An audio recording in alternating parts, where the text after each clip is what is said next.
दो देशों के बीच परमाणु हमला होते होते बच गया, लेकिन इन दोनों नेताओं का अंत बहुत बुरा हुआ। उस समय पूरी दुनिया को लग रहा था कि परमाणु बम पहले अमेरिका चलाएगा, कि परमाणु बम पहले रूस चलाएगा। जब पूरी दुनिया परमाणु बम के डर में साए में जी रही थी, तो एक देश था जो चुपके से अपना परमाणु बम बनाने की तैयारी कर रहा था, वह देश था इजराइल। इजराइल अपने डेमोना न्यूक्लियर फैसिलिटीज में चुपके से परमाणु बम बनाने की तैयारी कर रहा था, और इसकी भनक लग गई अमेरिका को। अमेरिका नहीं चाहता था कि इजराइल अपने पैरों पर पूरी तरह खड़ा हो जाए। अमेरिका यह चाहता था कि इजराइल हमेशा अपनी सुरक्षा के लिए अमेरिका के आगे भीख मांगे, लेकिन इजराइल चुपके से परमाणु बम बना रहा था। हालांकि अभी ईरान क्या किया है, मिसाइल हमला करके, ड्रोन हमला करके डेमोना के इस प्लांट को आधा उड़ा दिया है। ऐसे ही युद्ध चलते रहा तो ईरान के पास बिना परमाणु बम रहे इजराइल के परमाणु बम के प्लांट को ही उड़ा देगा, तो वहां ज्यादा तबाही आएगी। हालांकि हम अपने टॉपिक पे चलते हैं कि अमेरिका अब क्या करता है। इसकी भनक जब अमेरिकी राष्ट्रपति जॉन एफ कैनेडी को लगी, तो जॉन एफ कैनेडी ने उस समय इजराइल के प्रधानमंत्री डेविड बेन गुरियन को कॉल किया और डेविड बेन गुरियन से कहा, क्या आप डेमोना में परमाणु बम बना रहे हैं? तो डेविड बेन गुरियन मुकर गए और कहे कि हम कोई ऐसा बम नहीं बना रहे हैं, आप जांच कर सकते हैं।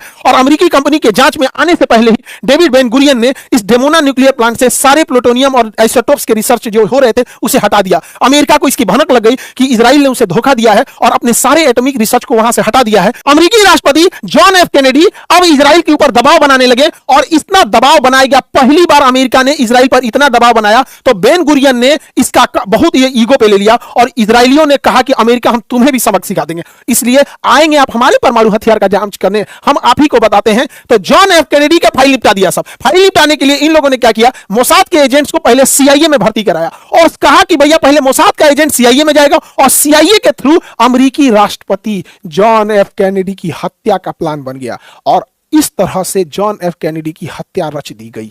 जॉन एफ कैनेडी एक प्रचार के दौरान एक खुली जीप में जा रहे थे 22 नवंबर 1963 को, यह डेट याद रखिएगा। 22 नवंबर को किसी ने इनके ऊपर गोली मार दिया और अमेरिकी राष्ट्रपति मारा गया।